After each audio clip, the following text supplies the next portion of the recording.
This is KHQA Overtime with Chris Dewar. Brought to you by Con Communications. This is KHQA. It's your news now. To quote the Sherpa tonight, it ain't no sin to be glad you're alive. This is Saturday, February the 21st, and you have indeed entered Overtime, the Trenta-sized answer to weekend sports. So drink us in, my thirsty friends, because we've got plenty. And we are straight to business tonight, and our business is history on the mats. Hannibal's Chandler Foey with a chance tonight to set a new bar in Pirate State Wrestling annals, going for his third straight state title, 120 pounds, opening up against Neosho's John Williams with a flurry in this one. Huge first period for Chandler. We talked about how quick he is. Got on Mr. Williams early in this one. Quick ankle pick, quickly to work. Back points here. Nearly the pinfall as he jumped out to an 8-0 lead in the first period. And that pretty much would take the drama out of this. However, Chandler would not stop attacking in this one. Single leg takedown right here to extend his lead, and then leading 13-4 at this point when he pulls the head out, gains control. It's on to history. Chandler Foey doing two things no other Hannibal Pirate had ever done. He was guaranteed to be the first four-time finalist. Second place his freshman year, 3 straight championships as you see him throw up the threes, and Chandler Foey gets it done. 13-4 is your win, and he was one happy, historic camper in the aftermath. It's an honor being up there with Kalen Sharkey and Mark Dickman. And, I worked hard all season for this. Waking up at 5 in the morning, and then going to practice in the afternoon.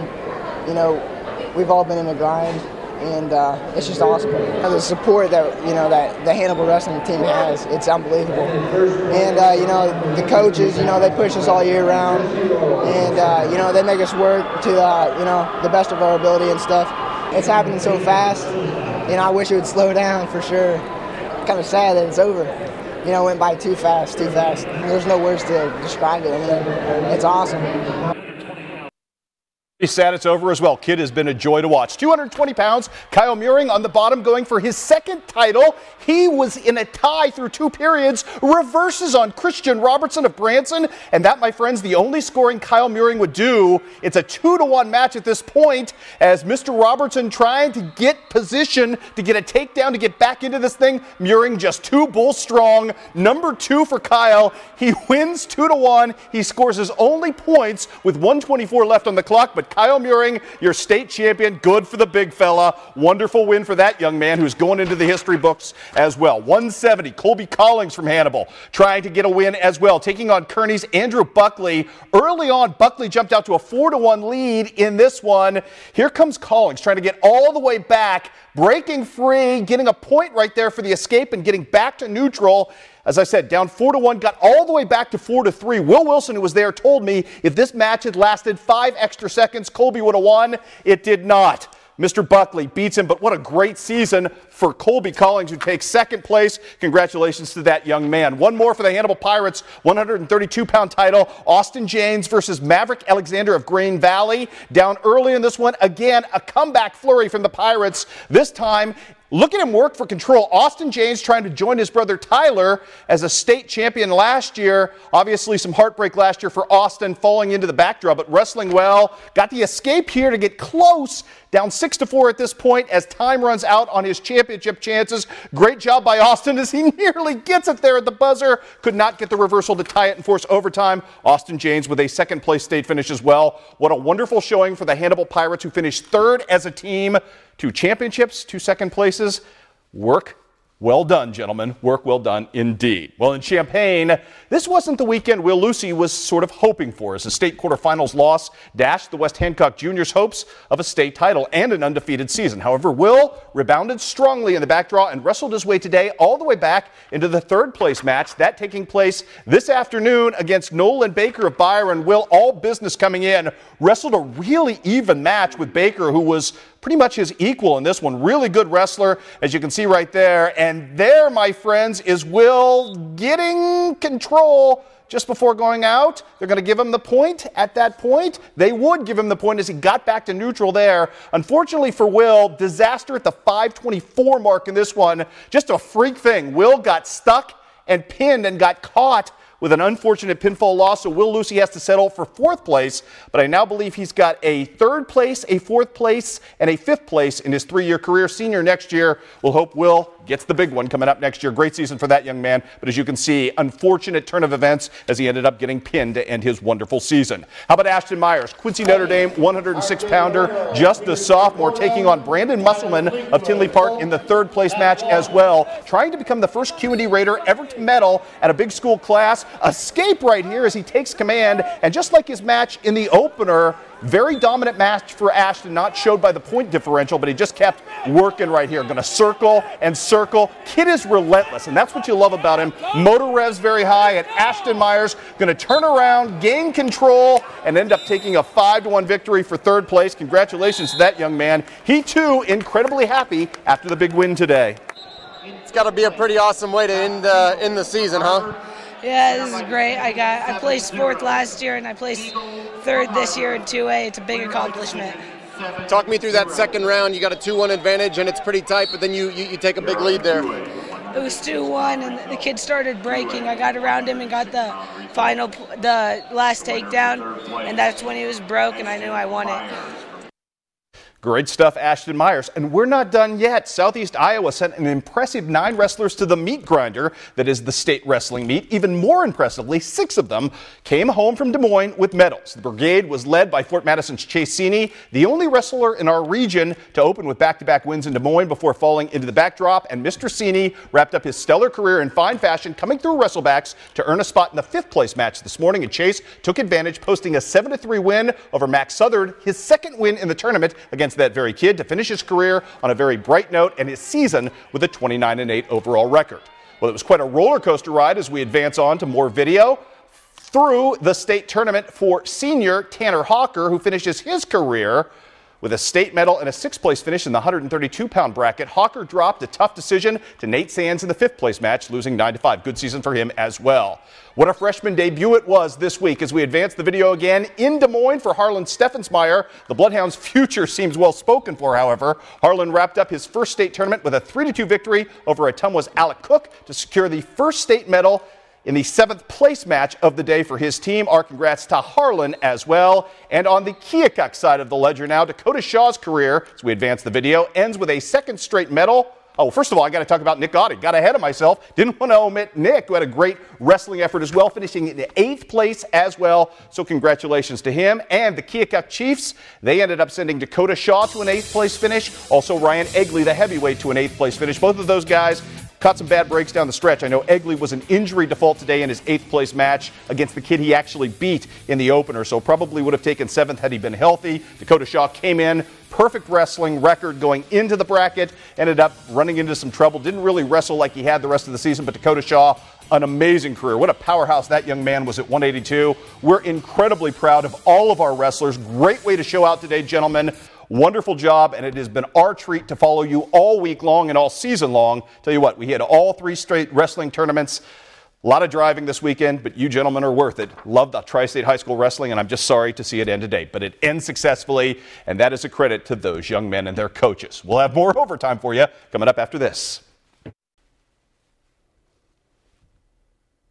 And away we go here on Overtime with basketball, girls' side of things. Let's start off in Southeast Iowa. The KHQA Chiefs down 11 at the half. What a furious comeback on the road against a great Davenport North team today. Falls just a little short for the Chiefs as Mike Davis's team comes up just shy, 46-44 to see their season end. But it was a valiant second half for the Chiefs, who fought hard and nearly got this thing done. Impressive loss, if there is such a thing, but great season for the Chiefs. Also want to talk about this before we move on to the next set of video. Class 1, District 11 girls bracket. Score just called in. North Shelby girls advancing on as they end up beating Brashear today, 42-31 was your final. Regular season girls action, last one of the season. Tri-Rivers Conference crown on the line today between Scotland County, Knox County. These two teams don't like each other much. Khalees Bear helping Scotland County off to the early lead in this one. Winner take all. Khalees Bear turn around 2 of her 14 points in the game. Big story early in this one for Scotland County. The shooting of point guard Randy Slaughter,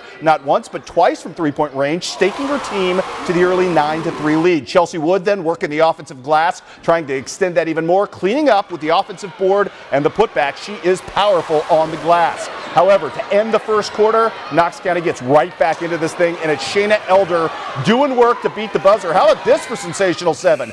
Bank shot and bang! Wow! And all of a sudden, Knox County had some momentum. Scotland County trying to thwart that at the other end. Some defense right here as Khalees Bear, so quick, so nimble, so quick to the hole right there with a nifty steal, larceny, and the layup for her. Good stuff from her. Good stuff at the other end, however, from Knox County answering back. Alex Hamlin getting the job done from the free throw line with the jump shot there. Too much Khalees Bear, too much Scotland County as they continue the win streak, and they take the Tri-Rivers Conference crown, winning by 15 in this ballgame. 48-33 is your final. Great season for Scotland County, which heads into postseason coming up next week.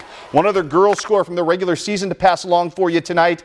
It was Clark County knocking off Centralia 49-38. The Indians end that game on a 19-2 run to get things done. We're going to bring you some Scotland County Knox boys basketball in just a second. We'll get to that in a bit because we're having a little video trouble with that. But let's talk some playoff action first in Northeast Missouri. The North Shelby boys advance on and take out Madison tonight. 55-21 your final. Up next for North Shelby, a showdown with the winner of today's Wellsville-Marion County game.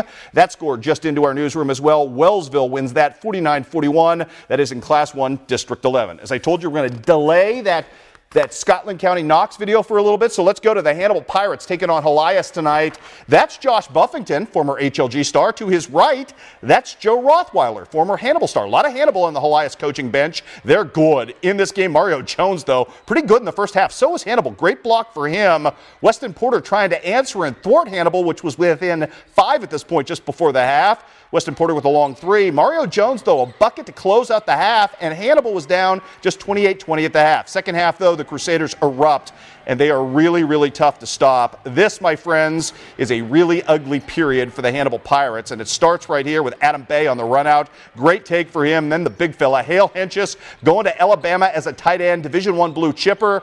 Oh, look at the take right there for the big fella. Can play some basketball as well. A 14-1 period in favor of Helias. That ends any hope of a Hannibal upset tonight. Helias gets the job done, winning 62-29. Hannibal scored just 8 points in the second half. Over in Illinois, Central and Western going at it. Another very low-scoring affair as Reno Pinkston's team trying to spoil the senior day fun for Camp Point. Johnny Swanson had the nice take right here to start things off. Cleans up the offensive rebound and goes floor length, but it was a really low-scoring first quarter.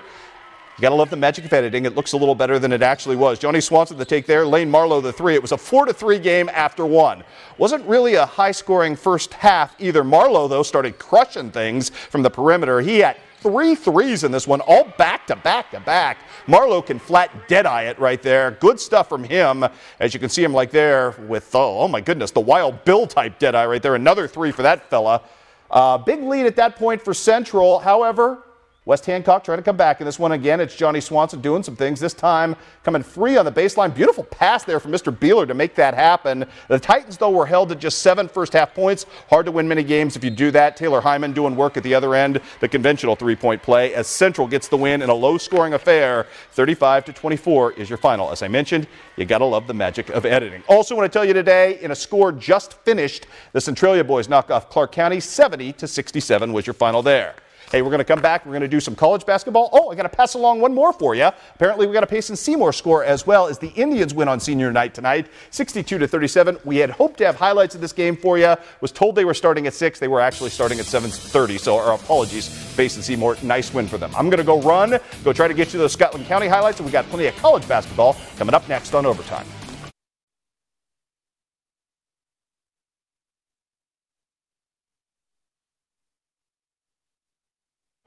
And welcome back to this pure adrenaline edition of Overtime. QU men trying to bounce back from a heartbreaking road loss at Maryville earlier this year. Lost in a last-second tip in. Herm Senor and company I didn't show up for the right half of this game because the first half was a little ragged, but Herm Senior got his team on the board, and then the Hawks just started methodically attacking in the first half. Evan McGaffey right here going through two defenders to get the deuce. This time in transition, Jamil Jones looking for and finding a wide open Dalton Hoover, who comes blindside, knocks one in. Kind of a back and forth affair early, but the Hawks eventually start gaining some separation. Nate Desjardins from outside knocks down the three. Good to see Thomas Jackson back as well. Bad ankle and all, knocks down a long-range three, and the Hawks had built a 6-point lead by this point. They'd continue to extend from that point forward. More from Tripleville in this one. Scott Hahn, distance-wise, was good, and then Godson Inagwe chimes in. Second half was really the better portion of this for the Hawks as they end up beating Maryville 75-67 to gain a little traction. Elsewhere in men's college basketball, very limited docket today. Denver comes on the road and beats Western Illinois at Macomb 59-46. Grinnell rolls in, and their system is good. They beat Illinois College 125-107, but a new career scoring high for Payson alum and IC freshman Cody Hildebrand, who had 31 tonight. And we've also got Culver Stockton. Nice win tonight on the road at Peru State. 105-85 was your final. Women's college basketball today. J.D. Gravina in the purple suit. Looks like he broke into Jerry Jerome's attic to find that. Or Princess, take your pick. Senior day for Jenna Mueller and Tori Neiman, our two homegrown Leathernecks. Good day for them. Great game for the Leathernecks in this one. Ashley Luke, a big reason why. Wow, 23 points today, 16 rebounds, 6 assists, 4 steals, and a block. I don't know that you can do much more on a basketball court, but Miss Luke does it down low. She does it off the break, and she does it posting people up. Nobody can stop her in this league. She's really good. I mentioned senior day.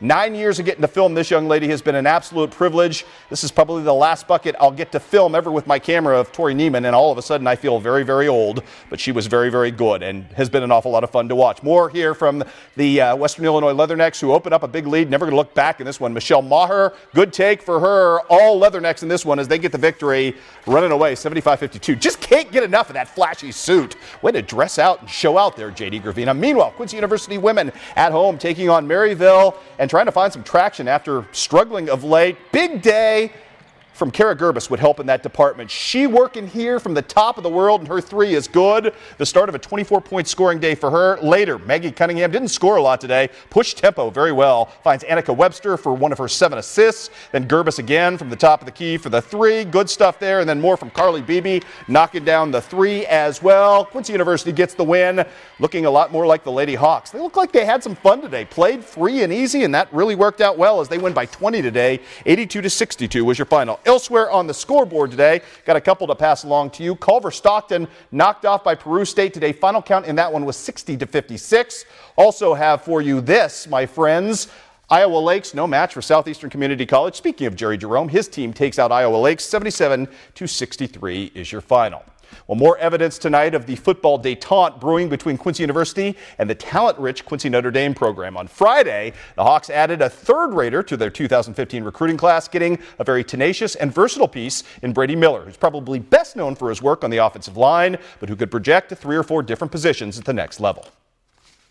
They're starting to improve things. I think they had a 6-5 record, so Coach Padgett really knows what he's doing with that program, and he's really turning it around.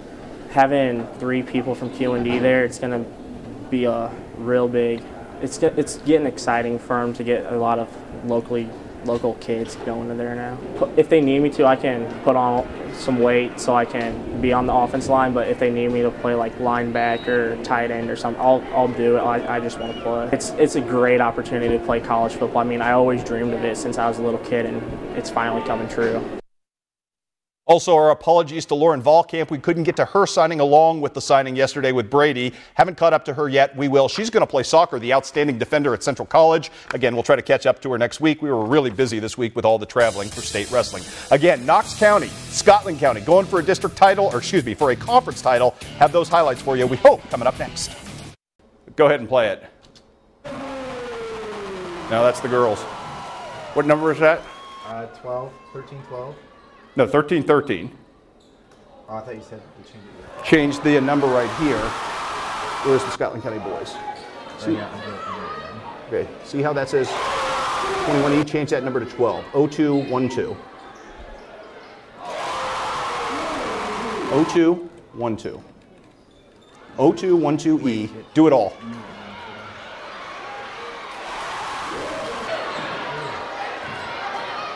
No shame yet. Okay, here's the number. Can you just punch it in? Yeah. 0212E1313.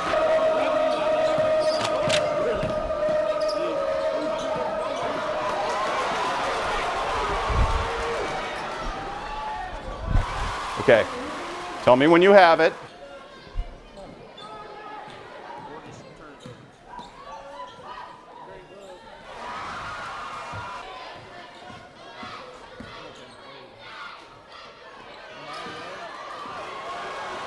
Do you have it?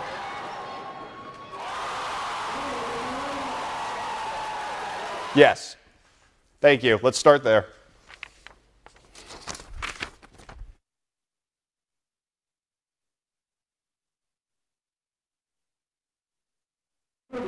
And we found it. Knox County, Scotland County boys for a Tri-Rivers Conference Championship. Early on in this one, Knox County taking command. Noah Williams, do your work. Long range three for that fella. Wow, nice start for him. Scotland County, though, countering and answer Tyler Buford off the pretty pass, throwing one off the glass. Back and forth we'd go. Great ball game tonight. Seti Boone with a scoop shot gets the members bounce.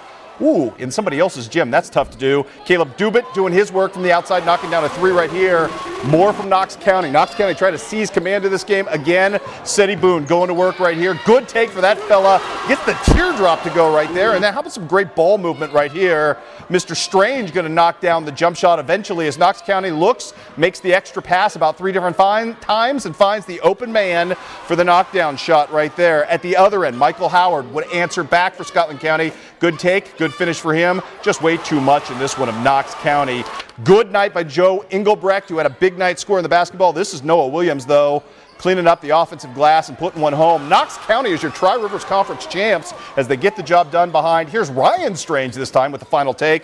Knox County gets the job done, gets the win. Congratulations to Coach Summers and company on the big-time victory on the road. No small affair. And now, time for your Con Communications second nomination of the month, and it couldn't have been much prettier than what Blake Hellwig did the other night for Holy Trinity. First round of the postseason. This is Magic Johnson-like in its passing efficiency and beauty. Great stuff, Blake Hellwig, as you set the bar pretty high, although we've got two good ones on the board. Colby Collins with the leg cradle last week. No slouch either. I pity our voters as you take a look at the two finalists so far. Good ones on tap, and we'll have plenty more as we start March Madness full tilt in all three states coming up next week. That's all the time we've got here on Overtime. Thanks for joining me, everybody. We'll see you right back here next Saturday for more of this kind of frivolity and fun.